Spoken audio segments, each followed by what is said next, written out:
ဒီကိုမတော်များအားလုံးကိုခရစ်တော်ရဲ့နာမတော်နဲ့ပါငြိမ်းချမ်းပါစေရှလောင်းလို့ပြောဆက်ပါတယ်ဒီနေ့စာရုပ်လိုင်းစက်လေးမှာစပေါ်တင်တော်နဲ့အားရပါစေတာကိုကျေးဇူးတင်လို့ကျမတို့ဒီတင်းတော်ဆေးရုပ်ပေးတဲ့မမကိုလည်းတော့အကျိုးလက်ခံပေးတဲ့အင်းတော်မှာအမှုတော်ဖာတင်အောင်ဆရာတွေကအမှုတော်ဆောင်များတင်းတော်ကောင်စီနဲ့တင်းသူတင်သားများအားလုံးကိုကျေးဇူးတင်တယ်ဆိုတဲ့အကြောင်းကိုဖော်ပြပြစေလို့ကျမတို့ဒီတင်းတော်ကိုဒါပထမဦးဆုံးတော့ပြရတယ်ဒါပေမဲ့ contact ကတော့ကျမနဲ့ညီညီလေးရရှိတာပေါ့နော်ကျမရဲ့ပေါင်းလေးကိုပဲဒီရဲ့ကောင်ကျမလက်ပုံလေးလိုက်ကြည့်တော့ကျမတို့ရဲ့ senior ဆရာဖြစ်တဲ့NCC မှာကျမအလုပ်ခံနေတဲ့အချိန်မှာကျမဘေးနားမှာအမြဲတမ်းရှိပြီးတော့ကျမကိုစတောင်းပြီးတော့အမြဲတမ်းအားပေးတဲ့ဆရာပါမန်းရဲ့အတူတွေ့ရတာပေါ့နော်ကျမကခက်ငယ်ငယ်တုန်းက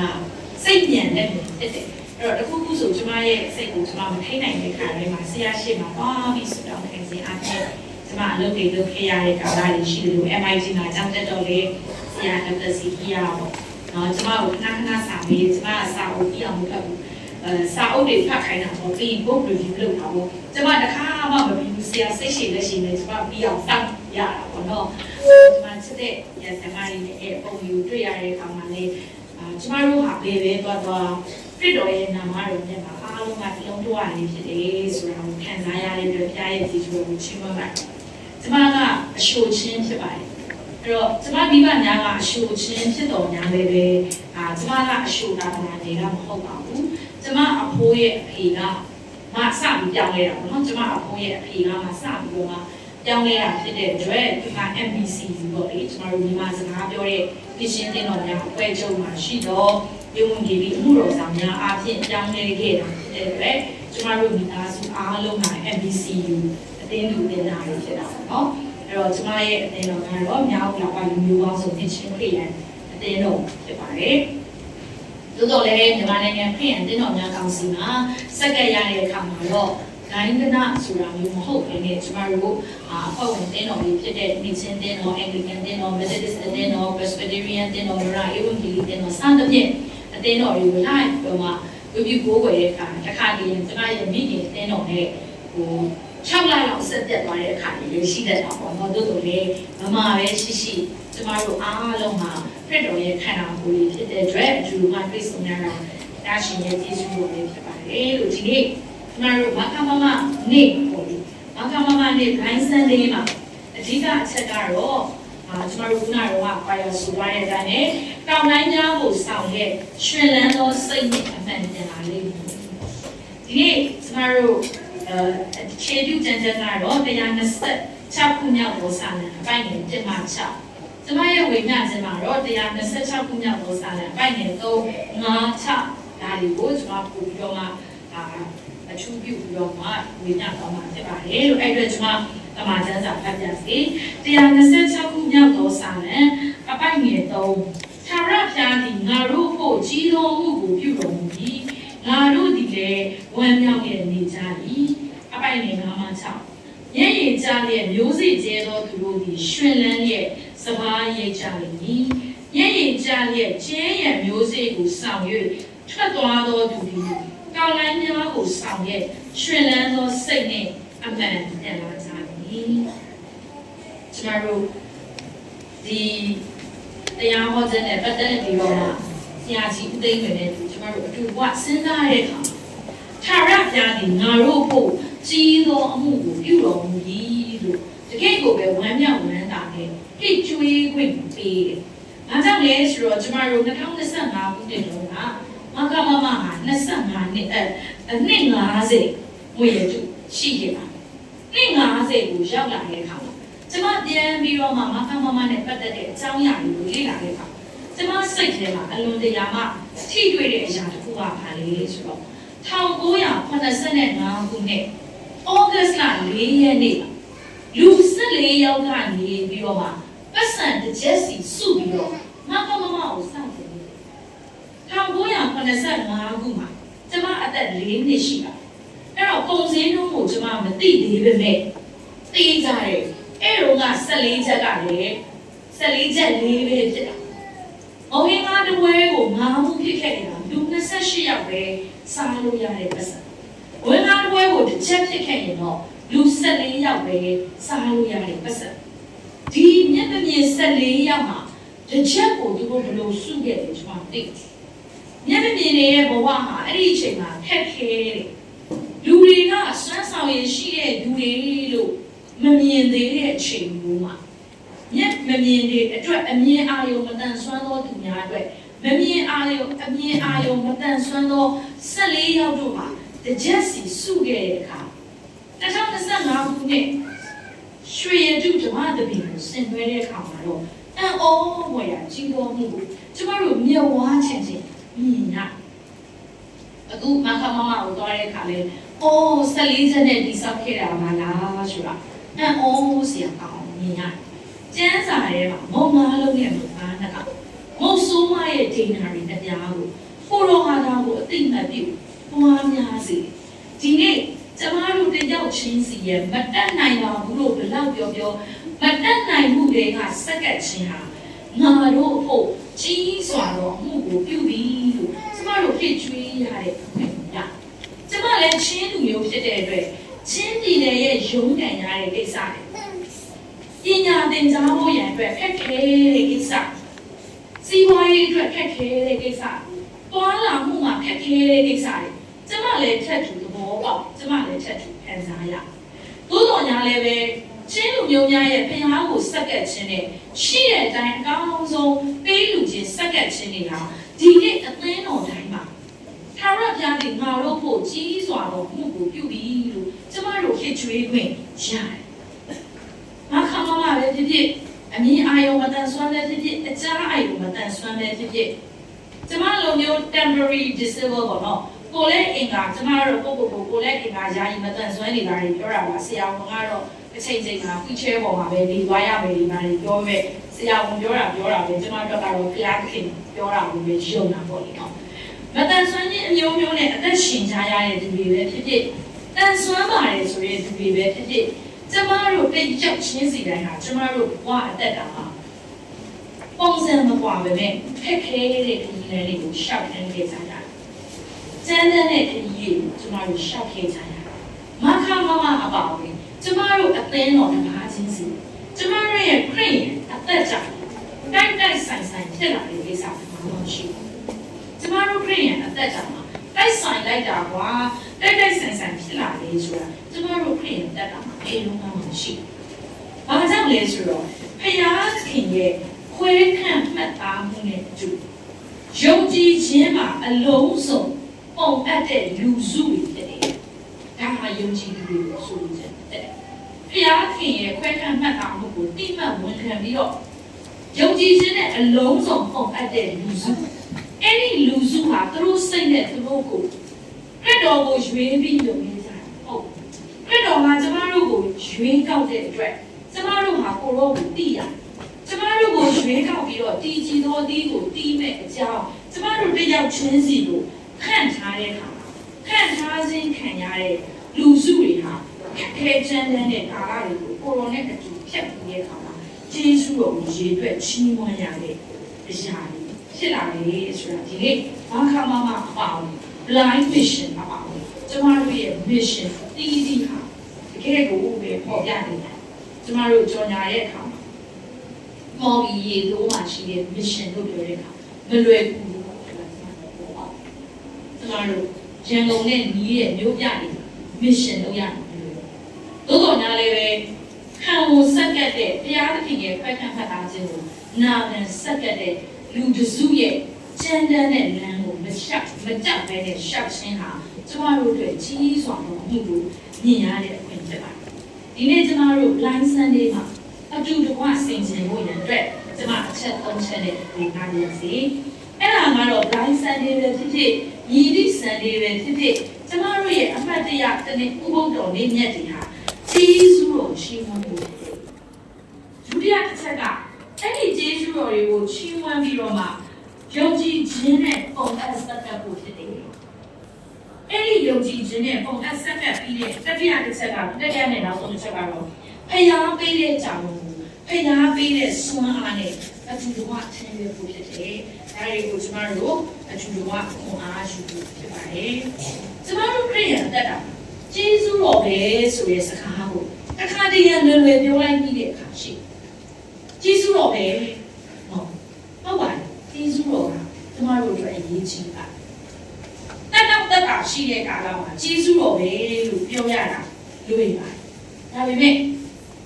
ကျမအတွက်မှတ်မှတ်ရ2021ခုနှစ် January လောက်မှာစပြီးတော့ကျမရဲ့ချက်တော့မတန်တော့ဘူးဆိုတော့ကျမကိုကျမသဘောပေါက်ကျမအကြာကြီးမတ်တက်ရ balance အောက်တယ်ဒီလိုမျိုးဆိုတော့ဒါကမိတော့ balance မှာအောက်ပေါ့နော်ကျမအကြာကြီးမတ်တက်ရလို့မရနိုင်ဘူးအဲ့အတွက်praise and worship တွေပါလို့ဆိုရင်ကျမကခုံမှကိုလုံးဝကပ်လိုက်ရတယ်ကျမရဲ့ချက်တော့နဲ့ခုံနဲ့ကပ်နေပြီဆိုတော့ကျမက balance ထိနိုင်ဟုတ်အဲ့တော့အဲ့ဒီအချိန်မှာကျမကျေးဇူးတော်ချီးမွမ်းပါလေလို့ပြောဖို့တော်တော်ခက်ကျမလိုမျိုးစိတ်နဲ့လူနဲ့အတူတူရောက်တာစိတ်ရောက်ရင်လူလည်းရောက်ရမှာစိတ်နဲ့လက်နဲ့လုပ်နေကြသူတွေရောက်တာလမ်းကိုအရင်ကချက်80ရာခိုင်နှုန်းလောက်နှေးပြီးမှရှောက်ရတဲ့အခါမျိုးကြတော့ကျမအတွက်ကျေးဇူးတော်လို့ဝန်ခံဖို့ရအလုံးအင်မတန်ခက်ခဲ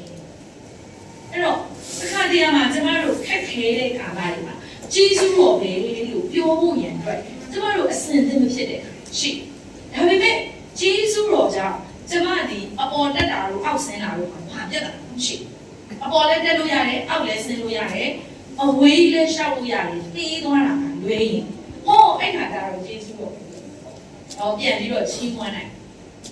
ငယ်ရင်ဖြစ်တော့ကျမကိုတယုံလုံးကမသွားဖို့ပြောတယ်ဒါပေမဲ့ကျမကငယ်ရင်ဆိုတော့သွားမယ်ဆိုပြီးတော့မန္တလေးကိုသွားတယ်အားလုံးကကျမမပြေးနိုင်တဲ့နေ့တော့အကုန်လုံးကတူးဆိုင်တကယ်လည်းနေရင်တော့သူတို့ကနောက်မှကျန်ခဲ့တယ်ကျမအပြင်ရောက်သွားတယ်သူတို့ကအံ့ဩပြီးတော့နေအပြင်ရောက်တယ်ဟုတ်တယ်ကျမမစွမ်းပေတဲ့ဖခင်ကတခင်ကကျမဘေးနားမှာတောင်းနေတဲ့ခံတက်ချထားတာဖြစ်တဲ့အတွက်သူတို့အားနဲ့ကျမပြေးတာကိုယ့်ဘာသာလို့မနေထားရပါလေဆိုနေရင်လည်းလှုပ်တယ်လဲဆိုတော့ပြေးတာအကုန်လုံးနောက်မှကျန်ခဲ့အိုးဂျေဇူးတော်ဒါပေမဲ့အဲ့ဒီချိန်မှာကျမချော်လဲကြည့်လာတော့ဒီကျေးဇူးတော်ပဲလို့ကျမပြောအောင်လားကျမတို့တွေးရတယ်ဒီနေ့ကျေးဇူးတော်ချီးမွမ်းတယ်ဆိုတာခရစ်ယာန်ရဲ့အသက်ကတခုခုကြိုက်တာများလို့ဖြစ်ချင်တာဖြစ်ရလို့ဆိုတာတဲ့ကျေးဇူးတော်ချီးမွမ်းတဲ့စိတ်ဟာခရစ်ယာန်ရဲ့အသက်ကြောင့်ပို့ပြီးအရေးကြီးတယ်ဆိုတာကျေးဇူးတော်ချီးမွမ်းတတ်တဲ့စိတ်ကလာတယ်အပြုတ်သဘောအမြင်နဲ့တိဆောက်ခြင်းခွန်အားကိုပေးပါအရာရာကိုတော့အကောင်းလိုက်မြင်လို့မရဘူးပေါ့နော်အကောင်းမြင်လို့တဲ့အခါကြလို့ရှင်လေဟုတ်ကကိုမြင်ရင်တော့အကောင်းမြင်တယ်ဆိုတာမျိုးအဆင်ပြေဘူးတော့ကျေးဇူးတော်ချီးမွမ်းတတ်တဲ့စိတ်ဟာအပြုတ်သဘောနဲ့တိဆောက်တတ်တဲ့စွမ်းအားကိုပေးတယ်ဘာပဲကြုံရဖခင်ခင်ငါ့ကိုဘာကြုံနေကြလဲဖခင်ကဓမ္မအားဖြင့်ငါ့ကိုဘာဖြစ်စေချင်တာလဲဆိုရဲအရာရာကိုအပြုတ်သဘောနဲ့မြင်တယ်အပြုတ်သဘောနဲ့တိဆောက်နိုင်တဲ့စွမ်းအားကိုကျေးဇူးတော်ချီးမွမ်းတတ်တဲ့စိတ်ပေးတယ်လို့ကျမတို့စိတ်ပိုင်းဆိုင်ရာကြံ့ခိုင်ခြင်းတွေကျေးဇူးတော်ချီးမွမ်းခြင်းမှာပေးပါဘာကြောင့်လဲဆိုတော့ကျေးဇူးတော်ချီးမွမ်းတတ်တဲ့သူဟာအလိုလိုနှိမ့်ချတတ်ပါကျမတို့အစတွေကဘာမှမတတ်ဘူးကျမတို့ဒီအစတွေကဘာမှမဟုတ်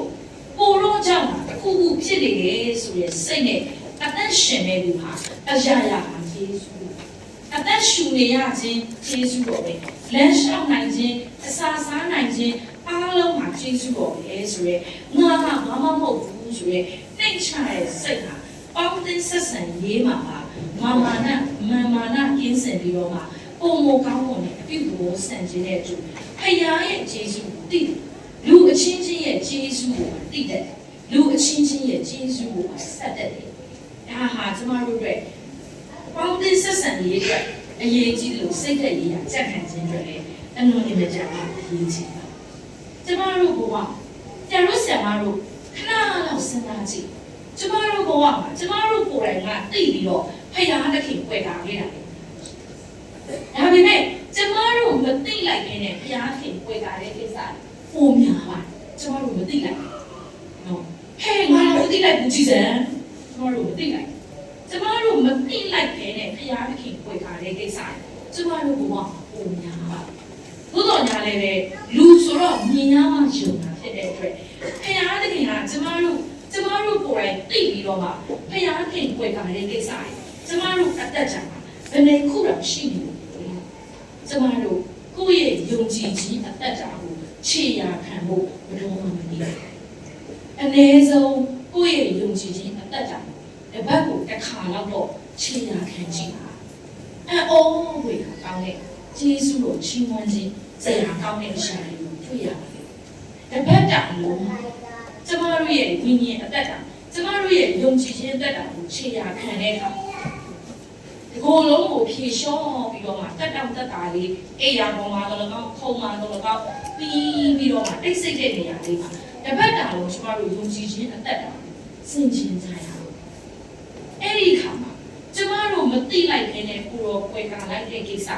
ကျမတို့သိတဲ့ကိုရောကွယ်ကာခြင်းကိုခံစားရတဲ့ကိစ္စကျမတို့မတတ်နိုင်တာကိုအံ့ဩစရာကိုရောပြင်ဆင်ပေးတဲ့ကိစ္စ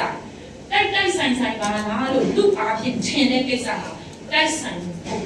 ဖရာသခင်ရဲ့ခွဲခန့်မှတ်သားမှုကြောင့်ဖြစ်တယ်ဆိုတဲ့အရာတွေကိုခြေရာခံရင်ကျေးဇူးတော်ချီးမွမ်းခြင်းတွေဟာကျမတို့အသက်တာအတွက်အံ့ဩဖွယ်ဆွမ်းအားတွေပေးပါကျမတို့ဘဝအသက်တာကိုခြေရာခံတဲ့အခါကျမတို့ရဲ့ဘဝအသက်တာတွေဟုတ်တယ်နဲ့ကျမတို့ကိုပေါ့ဥပမာအားဖြင့်ပေးနေတဲ့ကျမ်းစာတွေကအကြောင်းအရာတွေနဲ့ကျမတို့ခြေရာခံကြရအောင် Bible study ဒါမှမဟုတ်တရားဟောချက်မဟုတ်ဘဲနဲ့ကျမတို့ကိုယ်တိုင်က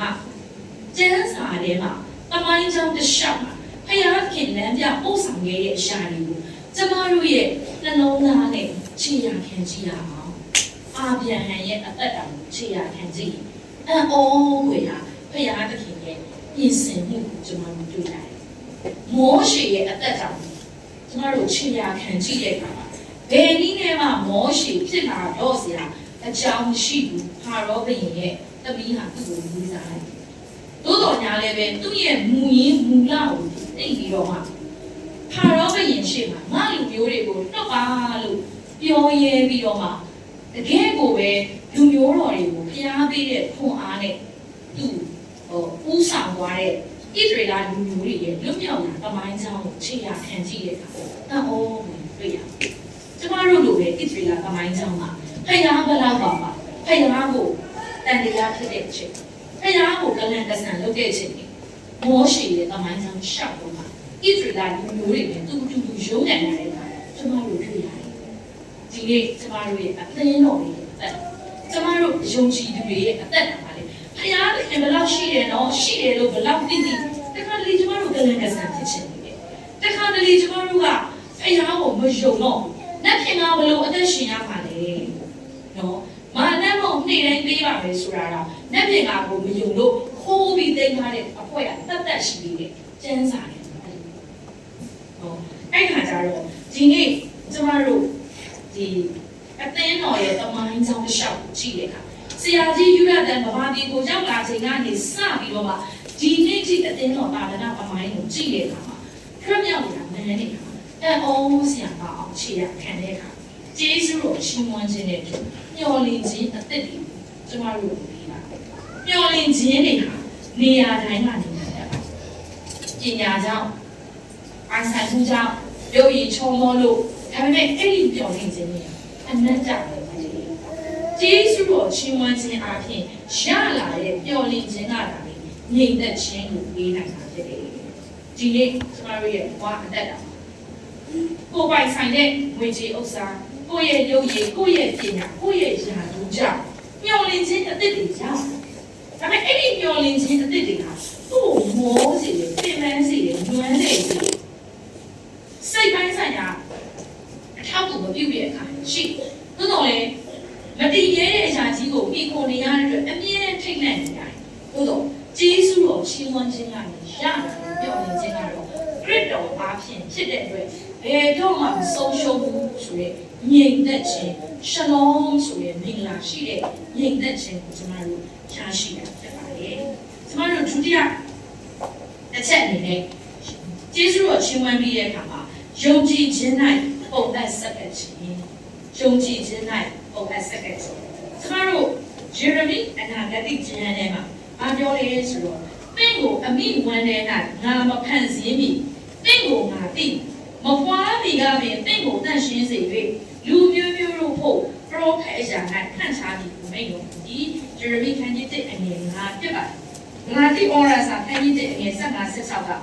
ငါ့ကိုအမိဝန်ထဲကပြင်ရွေးချယ်ပေးထား၍ကျေးဇူးတော်အားဖြင့်ခေါ်တော်မူသောဘုရားသခင်သည်သားတော်ဤဧဝံဂေလိတရားကိုတပါးမျိုးသားတို့၌ဟောပြောစေမည်အကြောင်းခန့်ထားတယ်ဆိုတဲ့အကြောင်းအရာ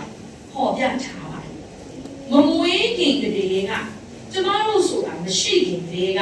ကျမတို့ကိုခွဲခန့်မှတ်သားတဲ့ဖိတ်သားဟာအလုံးစုံတာရှိကျမတို့ကလာဘုရားသခင်ရှိစေခြင်းတဲ့နေရာမှာရှိနေဘုရားသခင်ဒီအလုံးစုံတောင်းယူဖို့ဘုရားတဲ့အဲ့တော့ကျမတို့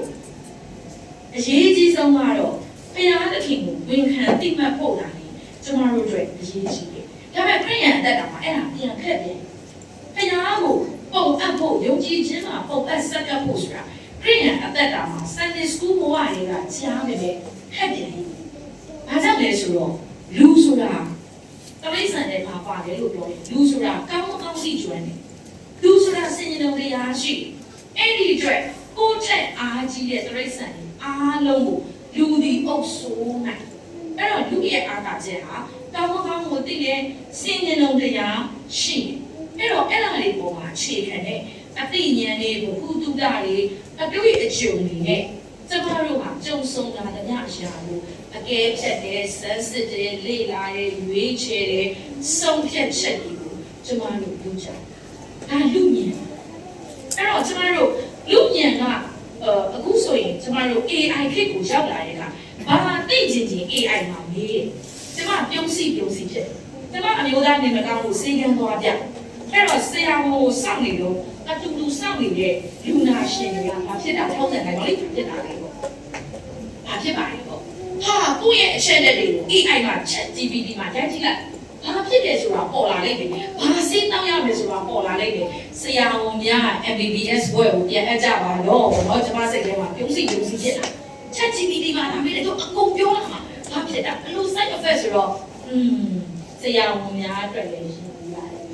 ။ဒီလိုပဲဘာတရားဟောချက်နားထောင်ခြင်းလဲ။ ChatGPT ထဲမှာထည့်လိုက်။အိုးတရားဟောချက်တွေကျမ်းစာတွေနဲ့ကြာလာလိမ့်မယ်။ဒီအုပ်ဆရာများစိတ်မကောင်းပါဘူး။ကျမ်းစာပါသိချင် ChatGPT ထဲထည့်လိုက်။အေးအုပ်ဆရာကတော့မှသူ့လောက်ကျမ်းစာမပါဘူး။သူကအတော့ပါ။အမလေးဥပမာလို့ပြောလိုက်တော့ဥပမာတွေအများကြီးပဲ။နော်ဒီနေ့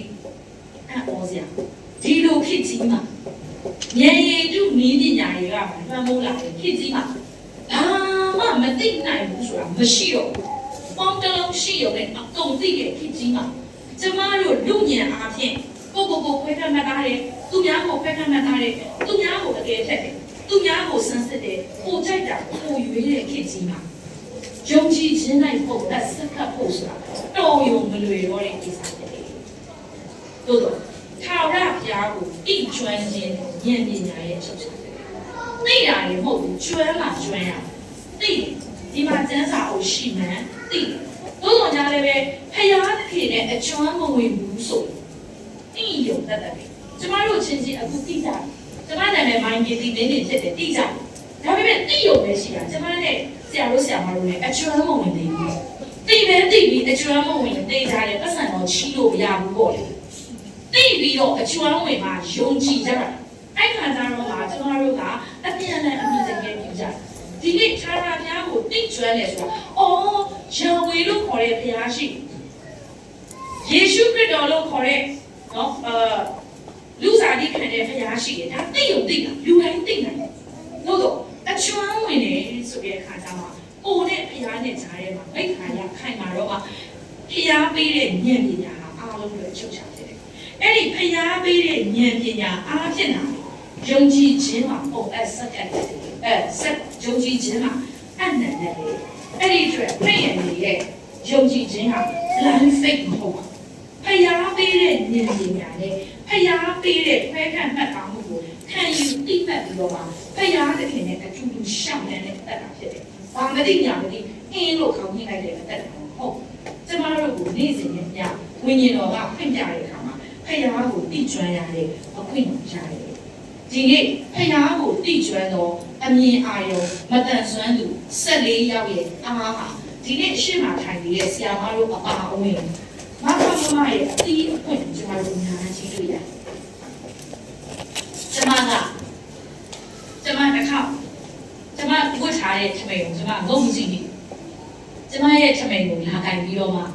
ကျမရဲ့ပေါင်ကိုကင်တော့ထမိန်ကိုကင်ပြီးတာပေါ့ဆရာမကအဲ့ဒါတရားထမိန်တော့တဲ့ကျမအံ့ဩသွားတယ်တကယ်ပဲအမြင်အာရုံမတန်ဆွမ်းတာဟုတ်ရဲ့လားလို့တန်လျာနေတဲ့တေချာပြန်ကြည့်ကျမကကိုထမိန်ကိုဘာလဲမသိဘူးထမိန်ကိုကန်လိုက်တာလေတရားထမိန်ဖြစ်နေတော့ဆိုဟေးဒုက္ခပဲ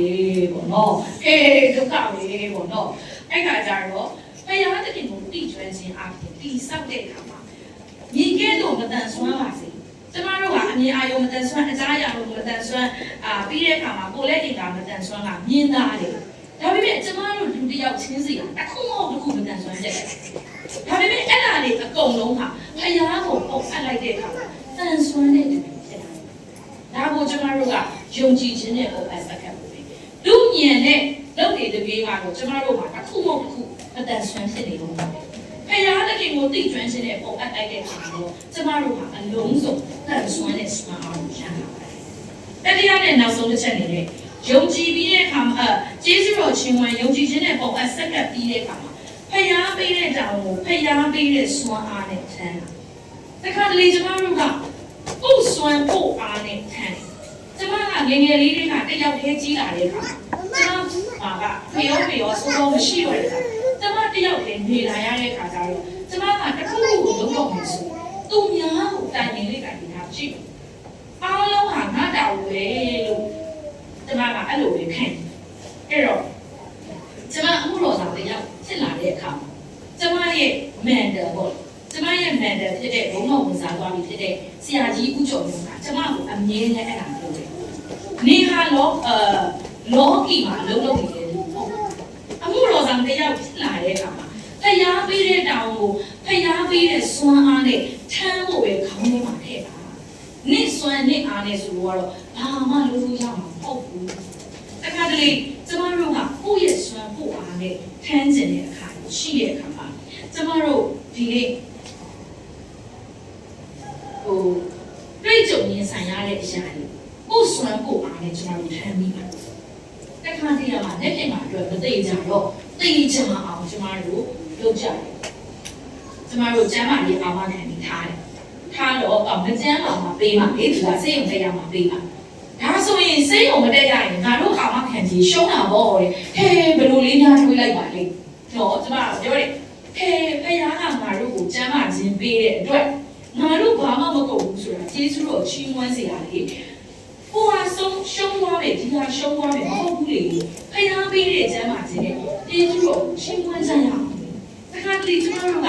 လူညံတဲ့အကာအကွယ်လောက်ထားတဲ့အရာတွေပေါ်မှာစိတ်ရောက်သွားတဲ့အခါကျရင်အဲ့ဒါတွေကိုအားကိုးပြီးတော့မှရှုံးတယ်ညက်တယ်လေဖယားပေးတဲ့ကျေးဇူးတော်ကိုလက်စားတတ်တော့တဲ့အခါမှာဖယားပေးတဲ့တာဝန်တွေကိုပြီးနေကိုယ်စွမ်းကိုယ်အားနဲ့မှဖြစ်နေ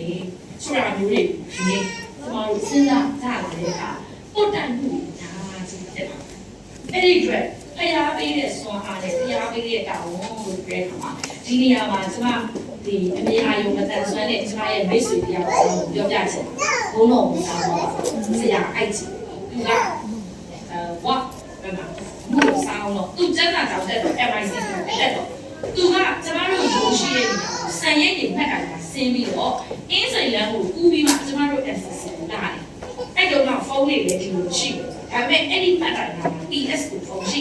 ကျမကကိုအိုက်ကြီးရဲ့အဲ့လမ်းကြီးကိုဖြတ်နေတော့ PS ဆိုတာအဲ့ဒီဆိုင်လေးရတယ်ဖုန်းပေါ့ကျမတို့လာကြုံမယ်အဲ့ဒီအင်းစိန်လမ်းကြီးမဖြတ်နဲ့လို့ကျမလည်းနည်းနည်းဖြတ်ရတာပေါ့ကားတွေရှုပ်တယ်ဆိုတော့သူကမပြောဘူးအမကလည်းမျက်နှာမြင်ကားတိုက်တာကြားဘူးလို့လား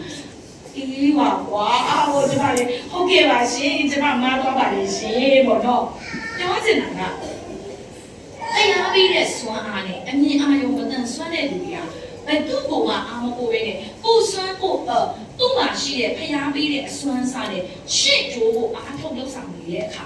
ကျမတို့ဟာအမြင်အာရုံတန်ဆွမ်းတဲ့သူတွေအနေနဲ့ဖျားပြီးတဲ့စွမ်းအားနဲ့အားထုတ်နေတဲ့မတန်ဆွမ်း mission တွေမှာကျမတို့ဖျားပြီးတဲ့ခွန်အားနဲ့ပါဝင်ဖို့လိုအပ်တယ်လို့ကျွန်တော်ပြောချင်တာအမြင်အာရုံမတန်ဆွမ်းမှမဟုတ်ဘူးအကြားအာရုံမတန်ဆွမ်းတဲ့တော်တော်ခက်ပါဘာ ဘာဖြစ်လို့လဲဆိုတော့ကျမတို့တက်လာခဲ့တဲ့လေကားဆိုတာတော့ကားဆိုတာမဟုတ်လားအဲ့တော့လေနော်တာနဲ့ကားနဲ့ပေါင်းလို့အဖြစ်ဖြစ်သွားတယ်ဆိုတာအကြားအိုင်ကိုမတန်ဆွမ်းတဲ့စမ်းလုံးဝရှာအလုံးပြတ်ကျမတို့မျက်နှာမြင်က brain letter နဲ့စမ်းစာကိုဖတ်ဒါဆိုအကြားဒီအကြားအိုင်ကိုမတန်ဆွမ်းတဲ့ဒီမှာကြတော့စမ်းစာကိုဖတ်ရတဲ့အခါမှာသူအကြောင်းနေအဲ့အတွက်လက်ဟန်ပြသင်္ကေတနဲ့ဒီစမ်းစာအုပ်လုံးကိုလက်ဟန်ပြသင်္ကေတနဲ့လုပ်ရတော်တော်ကိုလုပ်တဲ့သူကလည်းအကြားအိုင်ကိုမတန်ဆွမ်းတော့ဆရာမလေးပဲဖြစ်ပါအဲ့တော့ဆိုလိုချင်တာက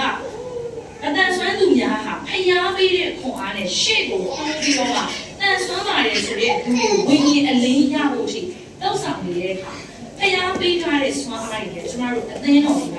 အတန်ဆွမ်းသူများရဲ့ mission တွေကိုကျမတို့ဖျားပေးတဲ့ဆွမ်းအားနဲ့ဖျားပေးတဲ့တာဝန်ဖြစ်အာဝင်ပြီးတော့မှစက်ကပ်ဖို့ရအတွက်လေအလုံးနဲ့ကျမအရေးကြီးပါအဲ့တော့တကယ်တော့ကျမတို့အသင်းတော်တွေအနေနဲ့ရိုးပြောရင်အတန်ဆွမ်းသူများကိုကျမတို့ဂယုဏတက်ဖို့တဏှာကိုမဟုတ်ဘူးသူတို့မှာရှိတဲ့ဆွမ်းအားကိုကျမတို့အသိမှတ်ပြုဖို့ကျမရဲ့အကိုလိုချစ်ရတဲ့ဘုန်းတော်ဝင်စားသွားပြီဖြစ်တဲ့တိတ်ခါရရဆရာစောရွှေလင်းကကျမကဆရာကြီးဦးသိန်းလွင်တို့ပေါ့နော်ဆရာတောင်းကြီးတို့ပေါ့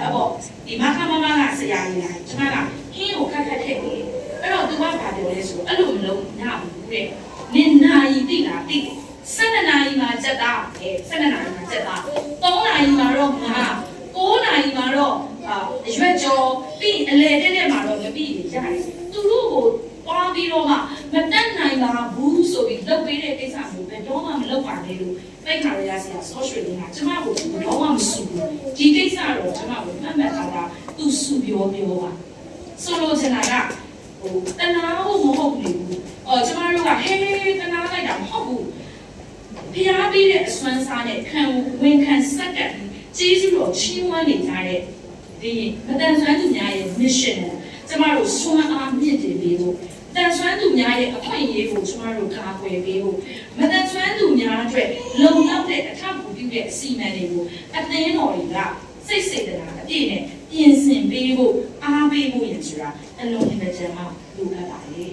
ဒီလိုစွမ်းအားတွေနဲ့စုစည်းလာတဲ့အခါမှာတော့ကိုယ်လည်းအိမ်ကမတန်ဆွမ်းတာသူတွေဟုတ်ပဲဝိညာဉ်ရေးရမတန်ဆွမ်းတော့သူများအတွက်ပါကျမတို့ခရစ်တော်ဘုရားပေးတဲ့အေးဝန်နဲ့လွတ်မြောက်စေတာဖြစ်ပါတယ်ခရစ်တော်ပေးတဲ့အေးဝန်ကြီးနဲ့လွတ်မြောက်စေခြင်းမှုတော်မြတ်မှာပါဝင်ကြတဲ့ကျမတို့ပြည့်ကြောက်ချင်းစီတိုင်းဟာကောင်းတိုင်းတွေကိုဆောင်ပြီးတော့မှတကယ်ကိုပဲပြန်လာကြမှာဖြစ်ပါတယ်ကောင်းတိုင်းတွေကိုဆောင်လာရဲ့ခါမှာခရစ်တော်ကအာရုံသစ္စာရှိတော်နေလာကောင်းကျမတို့ဒီမဲ့ပြုပါ